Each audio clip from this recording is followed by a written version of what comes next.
what's the thing that you want if someone picks up your book and they read it, after reading the very last page, what's the thing that you want them to feel? I want them to feel that they have no reason to doubt themselves.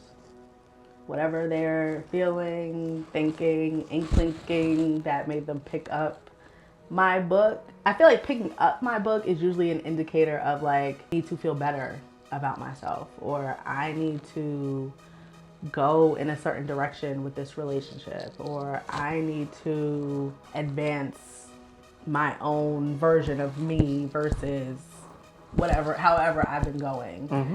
And so I want them to feel that there's no reason to doubt whatever they're thinking, and they can just do it and feel it and have confidence in themselves and their own power and love for themselves and their words. Dominique Brienne is a New York-based author, entrepreneur, and strategic communications leader. She specializes in turning thoughts into businesses and books, and brands into thriving communications ecosystem. With more than a decade of experience, she has worked with Google and local mission-driven organizations. Now, through her work at Code Word Agency and as the founder of Dominique Brienne LLC, she has developed high visibility campaigns, generating more than 2 million views, contributed to over $3 million in new business, and led strategic messaging connected to win 8.5 million institutional funding outcomes. Known as the clarifier of chaos, Dominique helps leaders and organizations whose results are proven but whose stories have yet to reflect their true impact. She helps people looking to build businesses write books or make a special moment more memorable, do it with ease, and leave their mark on the world. She has built 30 brands and helped 10 first-time authors finish and publish their books. Dominique is also a 4-time published author whose books include The Words I Didn't Listen to, Ikigai, Love Is Not Enough, Hope After Heartbreak, and Hope in Your Kids' Hospital Room. Dominique runs Omi Lifestyle, a hope-based apparel and home goods company created to remind people that hope is not distant, it's home, and it's available no matter where you are in life. She holds 2 degrees from Northeastern University and a bachelor's degree in business administration management and marketing, and then a master's degree in corporate and organizational communication. She's also a mother of 2 young boys, 7 years and 4 years old, a marketer by education, a strategist by training, a founder by experience, and a writer by passion. Now please, join me in welcoming to the Storytelling CEO platform, the strategist, storyteller, author, and entrepreneur, Dominique Brienne.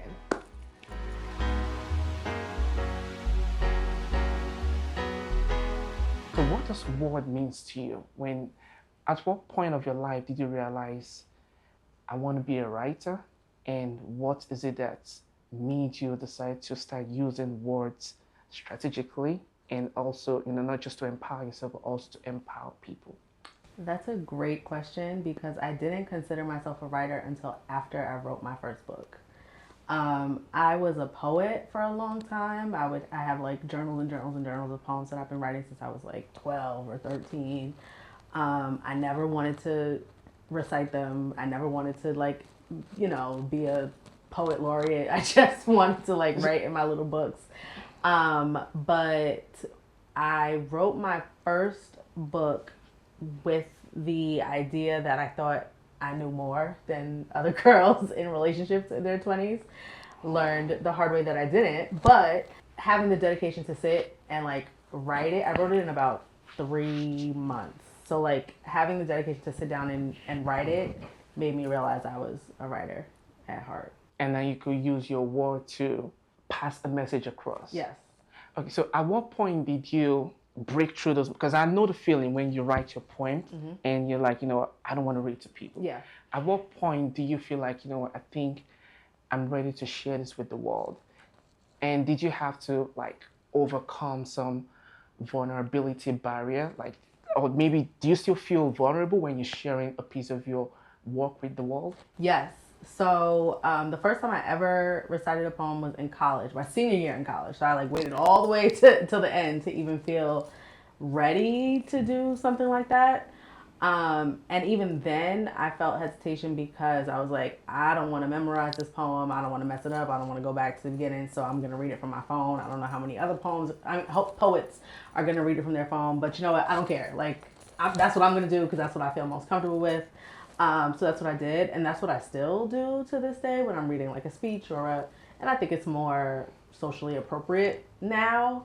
But I'm reminding myself not to feel the pressure to like have to do it a certain way. That has helped me overcome the vulnerability, or the fear of it. And I just go for it. But it was like maybe 10-year gap between when I like started writing poetry and when I performed for the first time. Did anyone notice it in you before you even publish a book? And did anyone say something like, I think you should be a writer. I think you should share something with the world? No, I don't think anybody thought that. Not because I wasn't a good writer, but because I just didn't talk about writing. Mm-hmm. I was always in like English honors classes and AP English and all the things, but it was like, oh, these are classes. It's a school. It's not something that I'm chasing after. And then even when I went to college, I think I tested out of the writing and English classes. I didn't have to take any.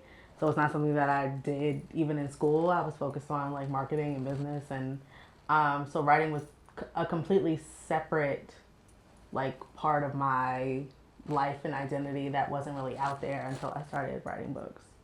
So where did you grow up originally? And how did that influence you becoming who you are, an author and also a strategist? How did your background influence you? I grew up in the Bronx. I was born and raised in the Bronx. That's where I lived until I was 13, and then my family moved to Mount Vernon, like literally right next door.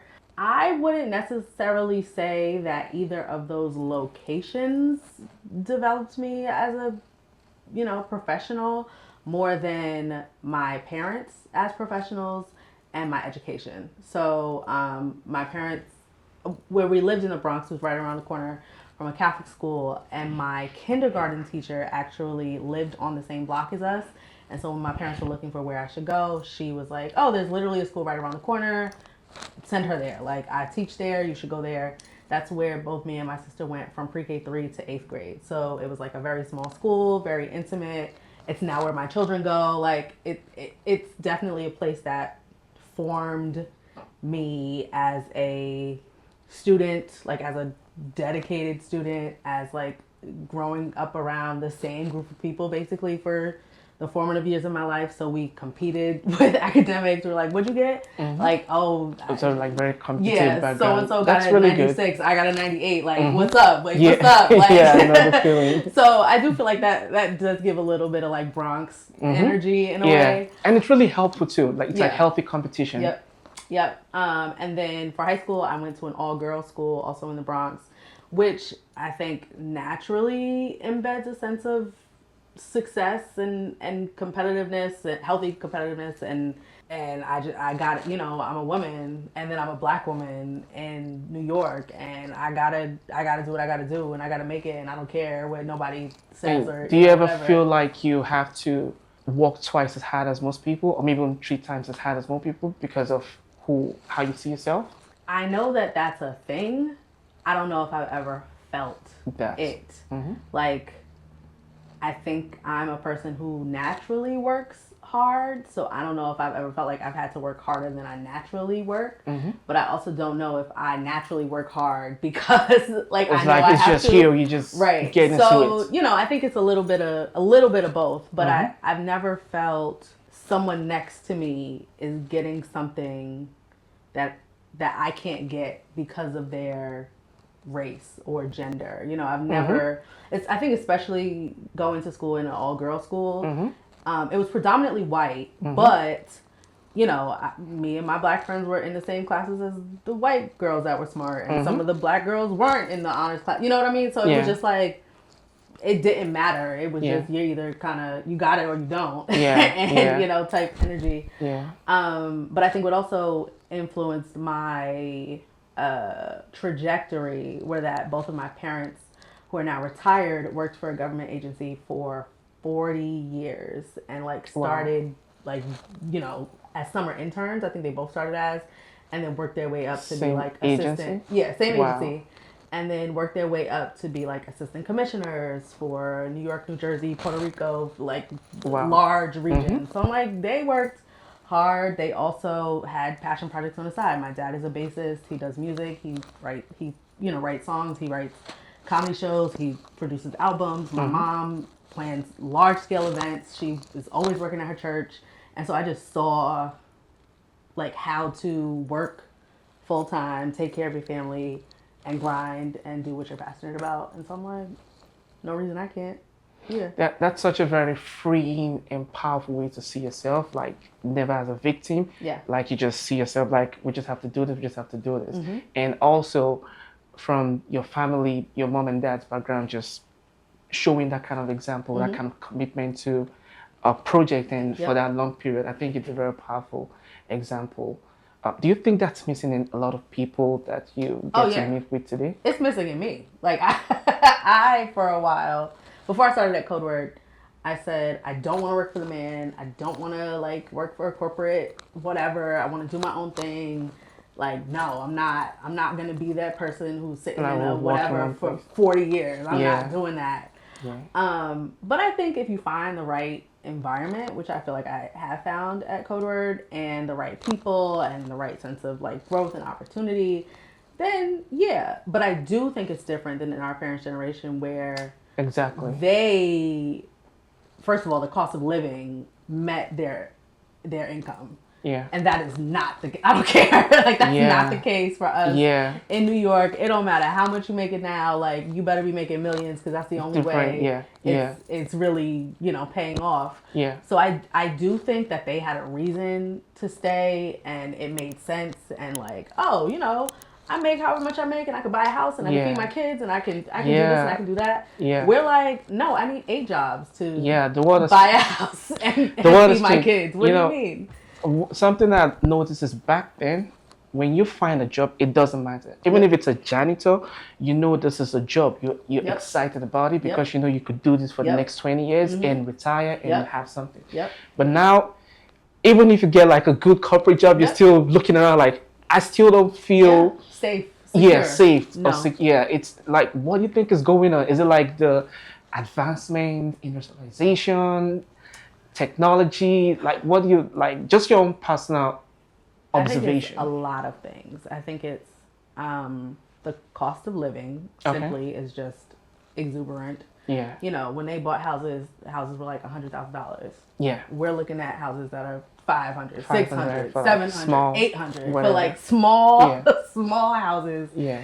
Also depending on the location too. Yeah, of course. Like we're in New York, so if we go to Maryland and below, we can make it work. But I don't want to go there. I want to. I want to be where I'm from. I want to be where my family's at. Yeah. You know, so of course you got to weigh the pros and cons there. Yeah. But then also, I think the difference is watching other people so quickly via social media and what they're doing and what their lives look like. The competition is worse, and it's right in your face. Yeah, like you work the same amount of job I do.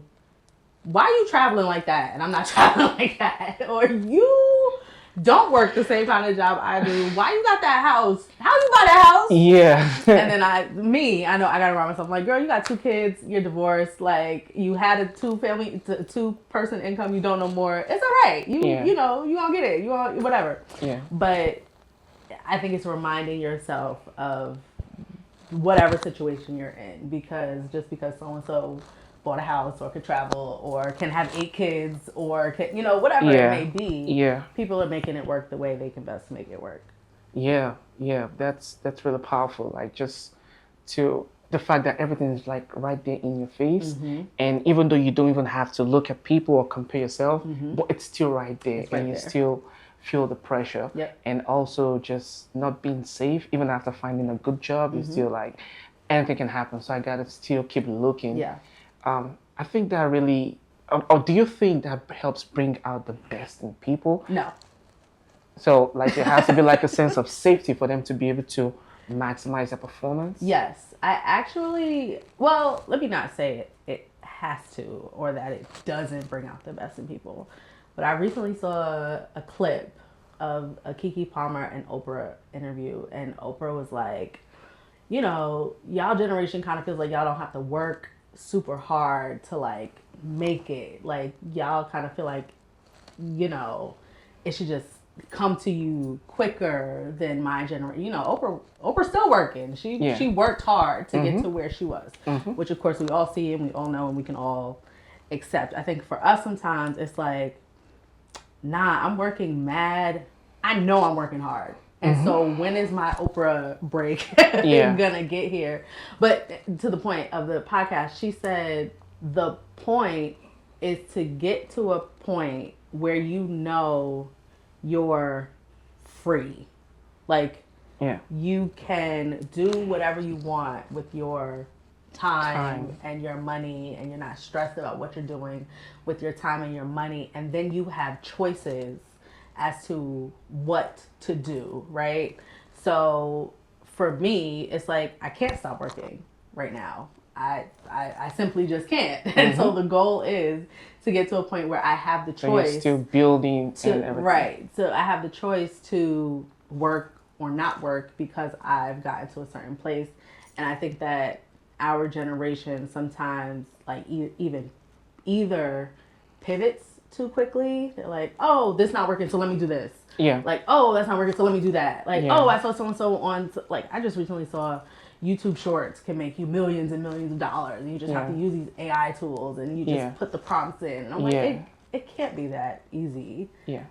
But I'm going to try and see what happens. Yeah. So I also think it's like super easy to feel like you can pivot and that'll make more sense when ultimately it doesn't. You really do have to stick to something. You have to decide what you're going to stick to and stick to it until it really fails you, which I think is unlikely if you're sticking to it for real. Powerful.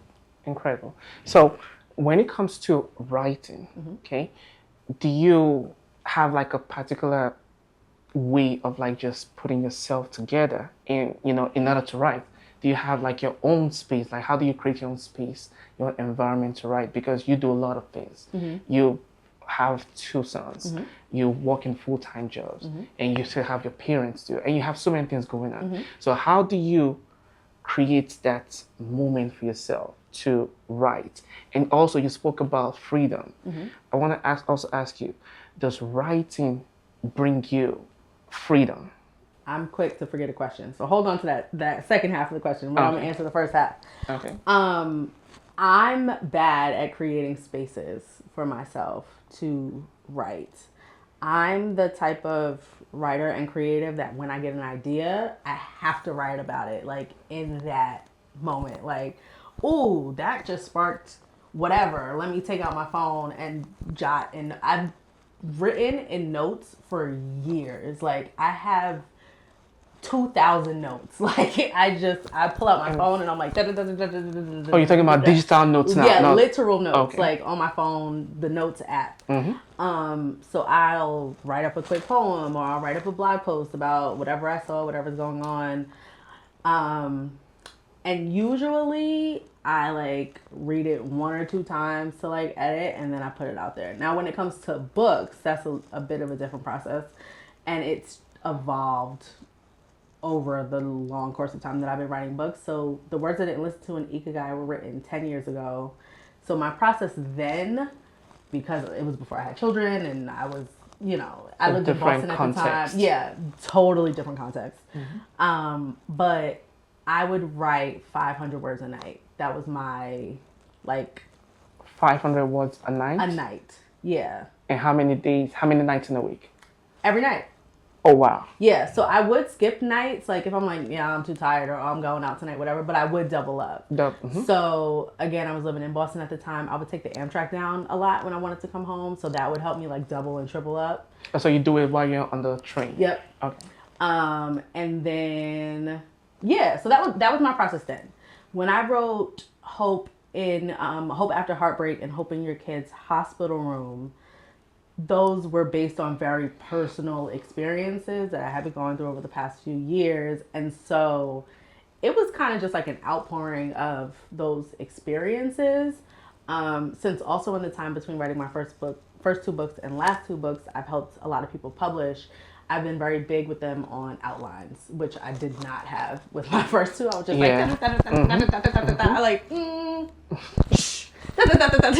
like move that back, shift that around. But now I am like, okay, let me put together an outline. Let me figure out where I want to go with this. I don't do that with blog posts. I kind of just write and then I go back and be like, did that make sense? Yeah, that made sense. I'm good. But for books, I definitely outline first, make sure I know what I want to say in each chapter, and then I write chapter by chapter. I have about 3 more books in my head that I want to write right now. I've only really started on one. And with those, I'm taking them very slow. So like, who knows when they'll come out, but I am deliberately like doing a lot of research, doing a lot of outlining, doing a lot of, thinking and gathering. So my writing process has definitely evolved tremendously over the past few years. To your second question about freedom, yes and no. No, in that my writing isn't making me such a tremendous amount of money that I'm like, I'm free to just write all day, which is ultimately my goal. I would love to write full time. That's the only thing, like book tours, talk to people, share your book with the world. And I don't even know if I would want to do a book tour. Like, I know that's like part of it, but like, I don't know. Like, I think these days about movie and show adaptations more than I think about book tours. Okay. So like, so then I still don't have to like talk as much. I can just sit in the writer's room and be like, "What did you say? What we gonna do about that?" I think the book tour will be based off your publisher. Because your publisher will be like, "You gotta sell your book." Yeah, you gotta get out there. Yeah, that's true. Do you ever think about, okay, I'm done writing this book. That's it. I just want to write a book. I don't want to think about marketing, talking to people. I just want to write the book. I didn't realize that I thought like that until recently. Like, I have a marketing degree, and I think I'm more of a manager and an internal strategist than I am a marketer, in the sense that, like, that takes so much work for one person. Yeah. And because I self-published all my books, I'm literally the sole person responsible for marketing all of them. Yeah.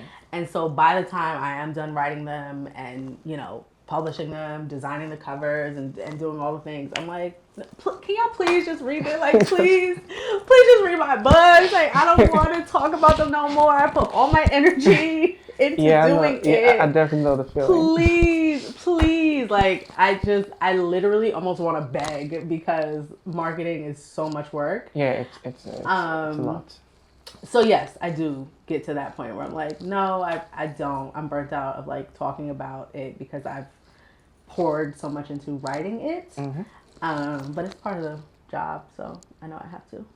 What's it like when you're when you're writing for yourself and when you're helping someone else publish? Ooh, it's so different. So after I wrote Ikigai, I think is when people started coming to me to say like, oh, how'd you do that? Like, what was the process, and can you help me? And I've gone through a lot of iterations of what I like to do with other people. I've tried to ghostwrite and I hated that. I've tried to like co-write, which was cool. I didn't mind that as much as ghostwriting really like drained me, because it's like so much intake of someone's story that then you have to output not in your own voice and tone. And I'm so good, obviously, at writing in my own voice and tone. Like, I want to be funny, and I want to be, I just want to be how I want to be. And writing for someone else who also hasn't written before. So it's like one thing if it's like, oh, you already have an established voice and tone. I kind of know what that sounds like. I can shift and move things around to meet yours. But if you are a first-time author and you're asking someone to ghostwrite, that's difficult, because you don't have anything out in the world to show like how you actually talk based on except your own voice. And maybe you could do interviews. Like, I don't actually know how ghostwriters do it for first time authors. And I'm sure it's like so much more money than I charged people at the time when I was doing it. But yeah, that's a big hurdle. But I've overcome that by not doing it anymore. So now I'm at the point where I take full manuscripts and I developmental edit those, which is making sure the themes are in the right place, the paragraphs are in the right chapter, the chapters even make sense, it aligns to the audience and the outcomes and what you really want to convey, which I love because it feels so much like branding and communications. Like the work that I do for brands and businesses matches exactly what I do for books, and I love that mesh. Interesting. So you find a way to like help them come with their story, and not like in a ghostwriting format, and that really helps the individual because I mean, you've been successfully able to help over 10 people like self-publish their books as well. Now, how do you bring that template or that structure into helping companies that they're already performing well, but you think their story is not that strong and it's not making the kind of impact that they're supposed to be making? I can't name a business, big or small, that has everything right. You know, once you start to ask questions and peel the layers back, it's like, oh, everyone has some messed up part of their business that's just simply not working. And so I'm the person that comes in and says, so what's going on? And they say, oh, you know, we're just not getting clients. Well, that's a big problem. Like, why not? Oh, because we're not marketing. Well, what have you tried? Oh, we've tried LinkedIn. How often are you posting on LinkedIn? Once a month. Well, that's a problem. Like, what are you posting on LinkedIn? My certifications. What does that have to do with the clients you want to get? Because, you know, my certifications could show that, like, I'm experienced in how we're trying to help clients. Well, do the clients know that your certifications are connected to your business? No. It's like, you know, So I just go on a cycle of like asking these questions. That's like, so, okay. So then I diagnose the problem. I see where the strategist comes in. Yes. And then I say, okay, so, and here's usually where we get to the breakdown. So what do you want your clients to know? That we exist. Why do you exist? To XYZ, right? Let's say I work with a few dance companies and entertainers, so I'll use that. Like, I want kids in New York City to know that I offer one-on-one dance sessions. Okay. 10 billion people offer one-on-one dance sessions. Yes. Please tell me what is so different about your one-on-one dance sessions. I don't know. Okay, great. So now we have a project. We're going to figure out what's so different about your one-on-one dance sessions that everyone should come and flock to you. So I do that. Large or small, Google, like I said, or like you said, small dance companies, whatever it may be. I'm like, let's talk about your audience and your real goals, because the goal isn't to sell sessions, you know, it's to change a life in some way. And so how are you doing that through your dance sessions? Yeah, and there's a saying that facts tell, story sells. How do you help them bring storytelling into using that to like connect with the audience that they're trying to connect with? Yeah, basically once I get to the point of a client not really knowing, they don't know one or two things. They either don't know their audience well enough, or they think it's too broad. They're like, oh, everyone is my audience. No, it's not. Let's stop. Cut. Never. It's never that. Or they don't know how their business connects to their expertise. So I help them connect their business brand to their expertise. So I sit down and I ask them a bunch of questions about, why are you doing this? And for every why question is another why question. So what made you go to this doctor to uncover this problem? What made you do this, do that? How did you stumble upon why? Who died? Who was born? Who, you know, broke something? Whatever it may be. And I'm like, great, that's the story. We are looking for your audience to connect with that story because that is going to drive them to connect with your business, your brand, your book, and to ultimately buy it. Like for me, for example, with The Words I Didn't Listen To, my driving thing was women don't know their value. We keep getting into stupid relationships, and that's a universal story. So I know I can connect with people on that. Love, nobody's gonna stop talking about love and ikigai. So let's give them like a bigger principle to attach themselves to. Hope After Heartbreak connects to the same one as my first audience. And then Hope in Your Kid's Hospital Room, of course, is like parents who are struggling with children who are sick, whether that's, you know, long-term illness, short-term illness. I need something to grab onto because you feel so helpless when your child is sick. And then same with Omi, I'm like, people just feel like hope isn't a real thing, that it's not here. Like in Trunks America, we're like, hope where? And it's like, no, anything can happen. It's here. I promise it's here. If you just hold on to it. So there's always something that has led you to create something, and you need to tell your audience what that exact thing is that led you to create it. Don't tell us what you created. Don't tell us how you created it. Tell us why you created the thing that you created. Has any other writer inspired you? That's such a good question. At first, no. I think now I'm inspired by Obama as a writer. I'm inspired by Shonda Rhimes as a writer. Okay. I'm inspired Toni Morrison as a writer. I want to say I'm inspired by George R. Martin, the writer of Game of Thrones. But I'm not 100% sure if I'm more inspired by like him because I haven't read the books or like how it's been adapted. So I think it's more like the show. Like I don't write fiction, so like fiction writers are fascinating to me now with like how the movies are coming. I'm like, yo, this man created a language, like created universe. A world, created like a thing. Of course, J.K. Rowling is like the blueprint for that. But I'm like, that is crazy. I just saw The Odyssey on Monday. Oh, wow. And I said to myself, there's no way we need AI in a world where someone thousands and thousands of years ago can write a poem this detailed and insane. Like, why?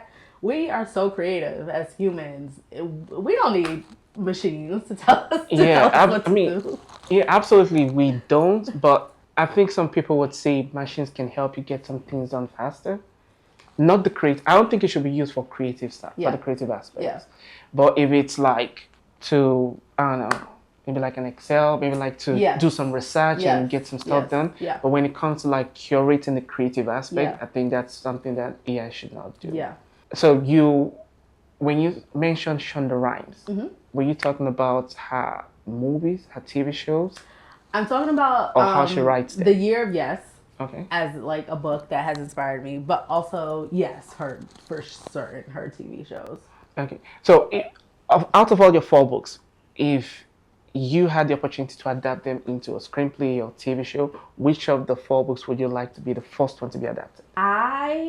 For any of them, I would have to build more of like, these 2 couldn't be because they're pretty like self-helpy. Like they're very like, they don't have characters, they don't have, you know, like a world. So I do think there's a way I could build a world around them. And then I would say I have a special place in my heart for The Words I Didn't Listen To because it's my first book. But I think Ikigai is powerful and underrated, and it's like a message that really needs to get out there. Yeah. I keep saying this. I love the title, Ikigai. It's just unique and very catchy. And then you also mentioned that sometimes love is not enough. You're from a faith-based background. Do you think that's like contradictory in such a way? That's a good question. Yes. You know, because I would say, like, in the faith-based environment, it's like what we always hear is love is enough. Love is all that matters. And sometimes, they say God is love. So at some point, you can substitute God with love. And if you're coming out with something new, how do you intend to like what's the thing that you want people to take away from it?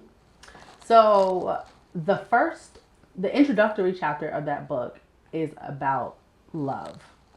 And so I break down like root words and all the Greek terms for love. And I do make the point at the beginning of the book that I'm not trying to steer away from the way our faith has designed it, designed the word to be a reflection of God. So I'm not talking about love the way it's supposed to be, because I think God is love is the way it's supposed to be. I'm talking about love in the way American society treats love. Okay.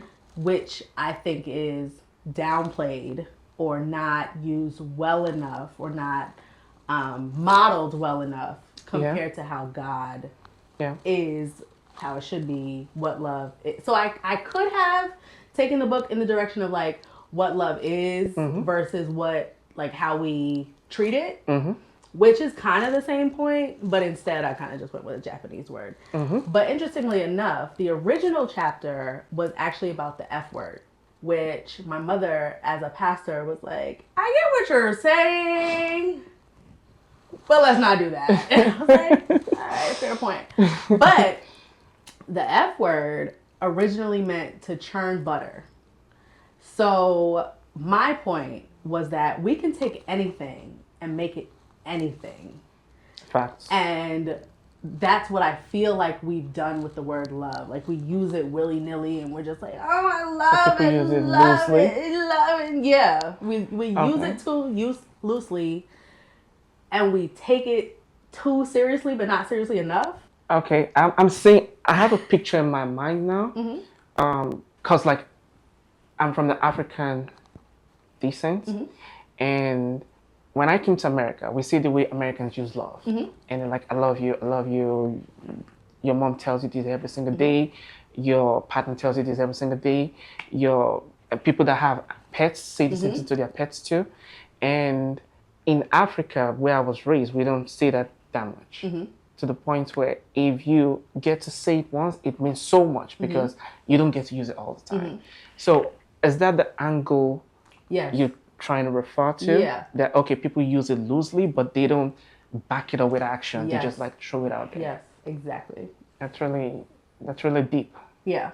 That's really deep. And I think the further step to that, as like the sequel almost to the first book, was that women sometimes, and I'm not going to generalize women, but I'll use myself for example, have gotten into relationships where it's like, oh, I love you, I love him so much, and while I think that those feelings are real and true, they're not thought about deeply enough in some stages of your life. Like, does this person really make sense as a partner, and like why? And are you asking my strategist brain should have tapped in a few times while I was younger, to get the whole love thing together the right way, because it's like, but if you really think about it like that, that don't make sense because this reason and that reason and this reason, and so you shouldn't do that because this reason and that reason and this reason. But it's like, oh my God, but I love him. Like, what do you mean? Because we have fun and we outside, and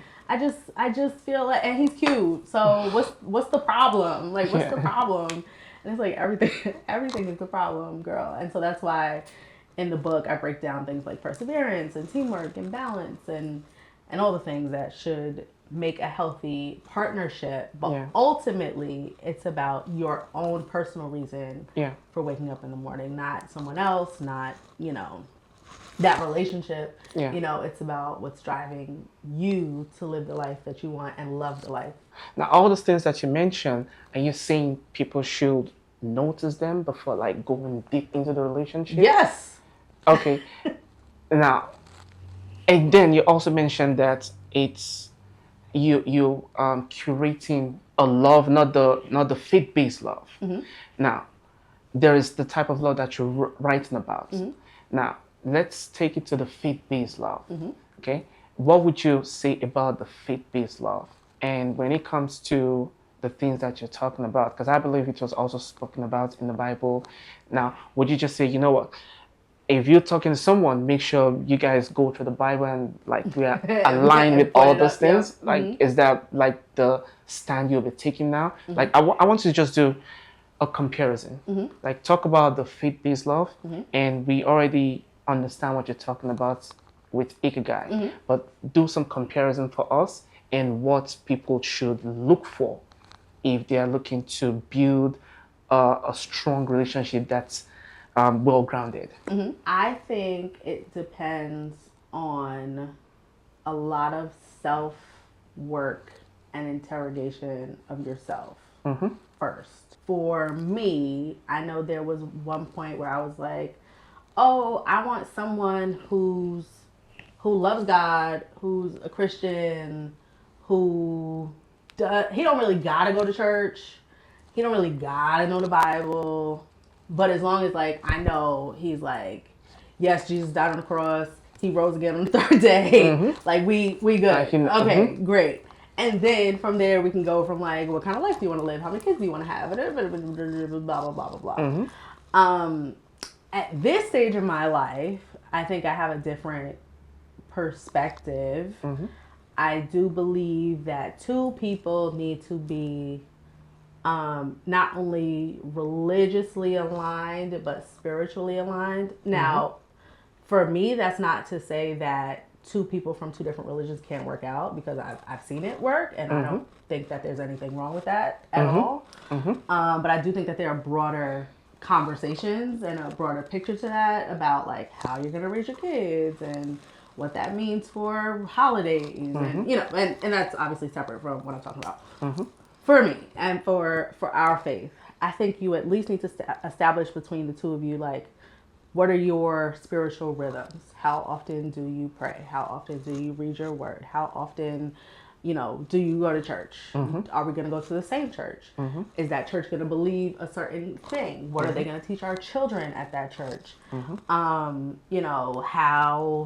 involved do we want our pastor to be in our lives beyond a wedding or before a wedding? Or, how are we going to see our church community involved in our relationship? Because I think a lot of people also say like, oh, keep your business out the church, keep your business, at home. Don't worry about, telling people blah, blah, blah, blah, blah, blah, blah. And while I think that's partially true, I also think that there is power in community. And so the more trustworthy people that you surround yourself with to say, oh, me and so-and-so, we're going through this thing right now. Can you walk us through? Like, y'all been married for 66 years. Y'all know what's up. Help us, please. I think there's power in that. So I do think that that's something important to discuss up front and get some pretty good alignment on. And then after that point, it can be more like, what are your thoughts on education? What are your thoughts on where we're going to live? What are your thoughts on your family being involved? What's your family background? What's your trauma history? What's your, there are like so many questions and things to get into for relationships that, we would never have enough time to like unpack it all. Yeah. But I do think that faith is the basis of a lot of your beliefs and how you live things out in the world, and will not only affect the family that you create or the person that you're going to be with, but also the family that you create. So when it comes to you being a creative person, I do understand that being a creative person, there will be like a side where during your creative process, you'll be like going through some thoughts that you just can't share with people. Because when you're writing, it's only a few fraction of people that will understand what you're trying to communicate or where you're coming from before you finally get to the point where you could put it in a book and then it's fully formed. The very beginning and the raw process, it's usually very like it's a very personal journey for you. Now, how do someone who is going through that kind of period, like that raw period where it's almost like, I can't just share this idea with you because you just will never understand. Like, how do you go through that kind of phase when you are dealing with people, especially like just friends, families, partners? Like, how do you communicate that kind of phase with them, you know, for you to, I would say maybe for them to like wait for you at the end of your creative process? How do you get to communicate that phase with people? I don't know if I believe in like burying yourself into a box until you emerge with some finished product. I think part of that is the marketer side of me, where at some point in the process you're going to have to validate your thoughts. Yeah. And the only way to validate your thoughts is with people. So I see. That's new. It doesn't necessarily have to be the people in your immediate circle. It can be the internet. It can be mostly the internet at this point. Like, hey guys, I want to, you know, I'm thinking about this thing. Does this resonate with y'all? Or finding the people who you think you want to target, or finding the people who are like in this community of whatever it may be, to kind of help guide your thought process and writing process. And so I do think that there are some times where maybe your closest family and friends are isolated from your creative experience, just because, you know, you're in a groove, or you just like, if you, sometimes I've gotten to the point where it's like, and I think this is a little bit of Black trauma, where it's like, if I talk about it, someone's going to take my idea. Or if I talk about it, someone's going to talk me out of it. Or if I talk about it, someone's going to, you know, I've never personally been in that situation. So I'm pretty free to talk to family and friends about stuff that I'm thinking about. That's just my personal experience. I know it's not everybody's. But I do think that there is health in getting to a, it doesn't have to be at the beginning, but getting to a point where you say, okay, I need other ears or eyes or mouths on this and in on this to help me make sure I'm going in the right direction. Yeah. I think that's a very freeing way to look at things. Just talking about it, when you think someone will take your idea, I personally don't see that happening, because if an idea is given to you, it's been given to you. No one else will see it and say, let me run with this idea. That idea was given to you. You're the only one that can see like the end of it. So you'll be the one to like just run with it. And if you tell other people, they won't see it the way you see it. So there's nothing like they can steal the idea. Except Michael Jackson thought that if he didn't execute on an idea, God would give it to Prince, which I think is the funniest thing. So when I see people say, well, people can still finish products. But that's concepts, the initial idea. No, I don't think they can. I don't think they can steal that. That's really interesting. So when it comes to, I have some stuff over here actually from your book that I want us to talk about. So in your book, The Words I Didn't Listen to, all right, you presented 8 rules about relationship. You wrote 8 rules for women in relationship in The Words I Didn't Listen to, but years later, after your divorce, you realized that you had ignored one of your own rules. Can you take us into the moment when you reread that book and recognized that the younger version of you had been trying to warn the woman, the older version of me? You know, the woman you are now? I was separated for 9 months before I filed for divorce. And in that time, I felt like, you know, I was reading the Bible, I was praying, I was like, God, like, why would you do this? Like, why would you let me get married and go through this whole thing and have these kids and, you know, all the whole works just to like end up here? Like, that is just I can imagine the so many most things unfair thing ever. Layered on top of the, I'm gonna use the word embarrassment for not necessarily lack of a better term, but I do think that's the best way to explain it, even though I didn't necessarily feel embarrassed more than I felt disappointed. But the embarrassment of writing a book, like The Words I Didn't Listen to, where it's like, obviously you knew 10 years ago that there were these set of words that you didn't listen to about love and relationships, and you should have taken that into your next relationship, which was the one that I got into as I was getting married, and that should have like panned out, but it didn't.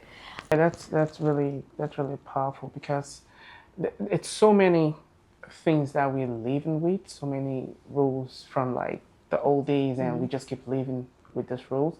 But times have changed, so many things have changed, and Christ doesn't condemn. So there's no reason why people should condemn, right, you know, in that sense. So that's really understandable. Now, in Hope in Your Kids' Hospital Room, you describe crying over test results, pumping milk in the NICU, and hearing frighteningly different opinions from doctors. Now, can you take us inside that hospital moment when you felt most powerless as a mother, and explain how you found evidence of hope before you knew how the story would end? Ooh, before I knew how the story would end. I think both my lowest and my highest moment was, the story goes, so that I could read, in case you haven't read the book. My oldest son, his name is Honor, he's 7 now, was diagnosed in utero, so in my belly, at 20 weeks with a CCAM, congenital, I can never remember what the second C stands for, pulmonary malformation. So he had a mass on his lungs. You go to this 20-week scan, and they check out, make sure all the sizes of the baby's organs are the right size. So they checked out his lungs and basically saw a mass instead of lungs. They were like, if this thing gets bigger, his lungs aren't going to form properly. It can like shift it to his heart. His heart can develop, you know, water around it. The doctor that I went to see actually was like, I've never seen anything this big. You know, I want to send you to a MRI, to get an MRI, and they can give you more information. So we went to get the MRI, and that doctor said, you should consider termination. And I said, I'm 20 weeks pregnant. Like, I've felt this baby kicking. Like, are you crazy? Like, that's like 5 months. Yes. I'm like pregnant. Like, not like, you know, not like not pregnant. Like 1 week. I am pregnant. Like, no, I'm not doing that. So I think it was my lowest moment, and I cannot believe somebody is sitting across from me in my first pregnancy, just got married, like having the time of my life, telling me to terminate my baby because he has this mass on his lungs. So I knew that Boston Children's was a very good hospital because I went to Northeastern and spent some time in Boston. But I like immediately went online, read up all about it. All the articles that came up were from Children's Hospital of Philadelphia or Boston Children's. And I think I called both that day. Maybe I didn't call Boston. I don't remember. But I know I called CHOP, Children's Hospital of Philadelphia, and they said, come on Friday. And I took off work, and I was like, I'm going to get this baby checked out. And I went down there, and they were like, he's fine. And I was like, what? They were like, he's fine. Like, it's a decent size. It could get bigger. It probably won't. We see these cases all the time. Wow. And the surgeon there said, hi, his name was Alan. I wish I could remember his last name. But he was like, hi, my name is Alan. I've been a doctor for like 60 years. Like, he was clearly old and knew what he was doing. He said, I see thousands of these cases a year. Wow. When your baby is born, we will go in, you know, microscopically, we'll take it out, and that'll be it. You really don't want to see any other doctor. I'm the best there is. I said, period. Yes. You're the person. You're what I came here for. So one doctor said, I haven't seen this before. And then another doctor was like, I see this all the time. All the time. All the time. Powerful. And it took me to like not give up on my kid. To be like, I don't care what y'all say. One, the God I serve. Two, there's too much medical everything out there for me to take your word for it. I'm getting in this car and I'm driving to Philly because it's right there, and I'm gonna walk into that hospital. I'm gonna see what they gotta say, and they say something bad, then maybe it's bad. But they literally had nothing bad to say. They were like, we're gonna check you out every 2 weeks. No, I think at first it was I had to go once a week, and then they were like, oh, you can come every 2 weeks now, and they were like, you don't have to deliver here, you can deliver at home. And then he ended up having surgery at 3 months old to get it removed. But I think after I started going there, I was anxious. I think also the hospital here made me anxious. They were like, oh, he's small. I'm sitting down, not sitting up, but I'm 5'1". I'm like, what do you expect me to carry? A Cyclops baby? Like, of course he's small. Whatever. So, they were lifesavers, and obviously God was a lifesaver, but I do think that in someone telling me something I couldn't do was also the thing that pushed me to be like, you can't tell me nothing. Like, I'm gonna find out what else I can do. Did you ever get back to the previous doctor? Let me tell you something. My son's pediatrician is in the same building right on top of that doctor. Now, that's a total coincidence. A friend of mine was like, oh, do you have a pediatrician yet? And I was like, no, I don't. How would I know? And so she was like, oh, I love my kid's pediatrician. Go here. It's like right down the street, blah, blah, blah. I'm like, yeah, great. Started going there. And as soon as I pulled up, I was like, oh my God, this is the same building. And so I took him in for his appointment. And, you have to take babies like 3 days after they get out the hospital or something like that. I marched that baby downstairs. I knocked on that door. I said, can I see Dr. So-and-so? This is the baby you told me to terminate for 20 weeks ago. Wow. And he was like, I'm so sorry. Wow. Wow, that's crazy. Yeah, and now he's 7 and thriving. A perfectly normal kid. Perfectly normal kid. That's incredible. I'm really glad that you took that second opinion, just say no to the person, like, because it's inspiring, honestly. Like, I'm just thinking of how many other people would have just said, oh, the doctor said this, and especially if it's someone that you've been seeing for some time, now you trust their opinion. Yep. So, how do we get your book if we want to get your book? So, how do we get a signed copy and a regular copy? So, signed copies, especially of the words I didn't listen to, I have I can send out, I can ship. EPI, I only have like 3 copies, so take them as you can get them. And those will be with the original covers. I have new covers on both of them that you can get on Amazon. Those will not be signed copies.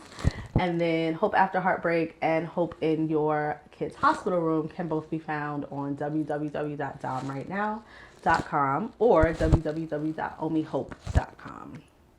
I have one more question, please.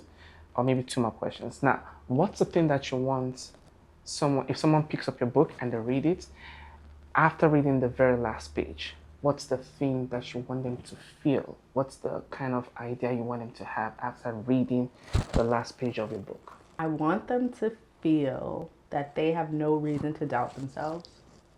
Whatever they're feeling, thinking, thinking that made them pick up my book. I feel like picking up my book is usually an indicator of like, I need to feel better about myself, or I need to go in a certain direction with this relationship, or I need to advance my own version of me versus however I've been going.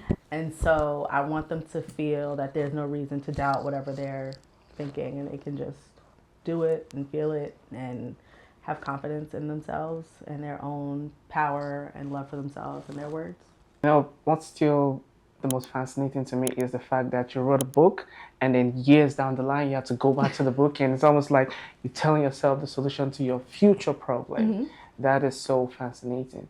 We're getting to the end of the show, and if you have any final word, to the audience out there, like, what's the thing that you would want them to hold on to from this session, from this conversation, from just getting to meet you as an author, this is like our first time seeing you, or maybe like for the audience, your first time seeing you, what's the one thing that you want them to hold on to that will keep them empowered for the next couple of years?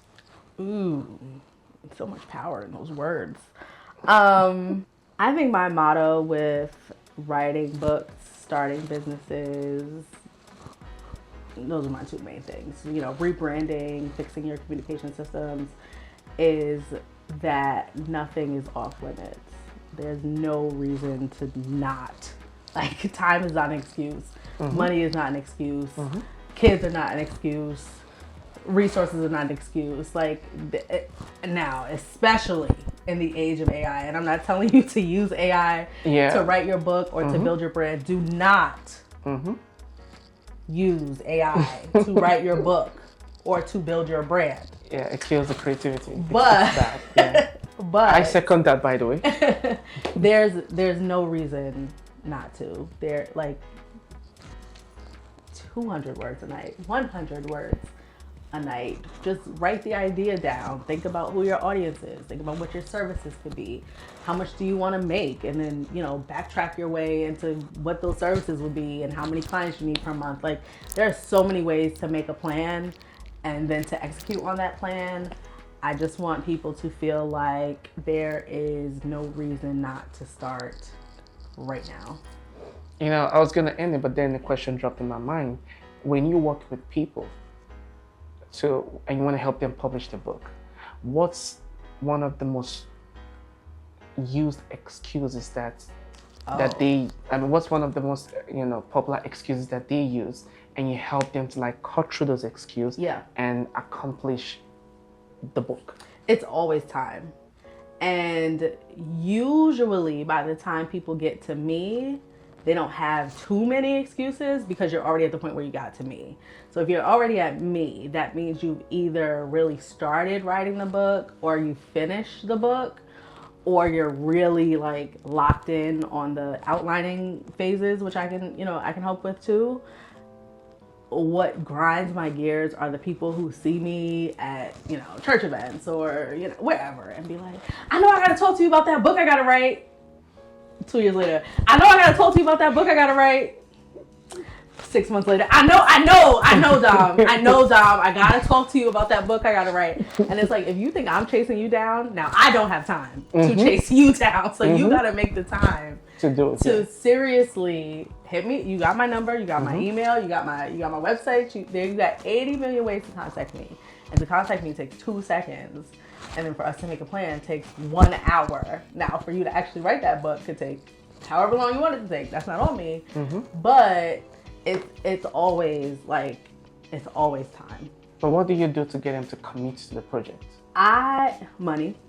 Okay. Yeah, that's true, because money makes people commit to the project. If they don't invest, then they won't commit. Yeah. And those people that you keep mentioning, like, oh, I know I got to reach out to you, and then 6 months, and then 1 year into it, it's because they are not committed. Yeah, money makes people commit.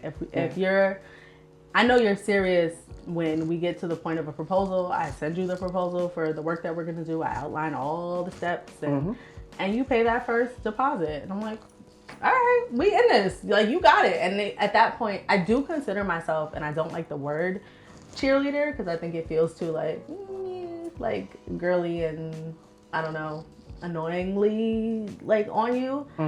But I do think I bring that essence of, no, I'm dead serious. If you want to don't talk to me unless you're dead serious, because I'm going to make you finish this thing. And so I think people also know that about me, so they wait until they know they're serious. They can make the time, they can so they can do it. But I do wish more people could be committed before they feel like they have a finished product. Like, you don't have to have a finished product for us to put it into the world. Like, that's what I'm here to help you with, to create whatever finished product this will be. So yeah. Interesting. So what's like one of your favorite quotes to live by? My favorite quote is from Talladega Nights that Will Ferrell was in. It's not serious at all. It's like the funniest movie ever, but it's, if you ain't first, you're last. I love that. That's the quote I live by, for real, for real. If you're not forced, you're last. And thank you so much, Dominique Brienne. Thank you for coming on this platform. We appreciate you. Thank you for all that you're doing. Thank you for the inspiration. Absolutely. Ladies and gentlemen, Dominique Brienne.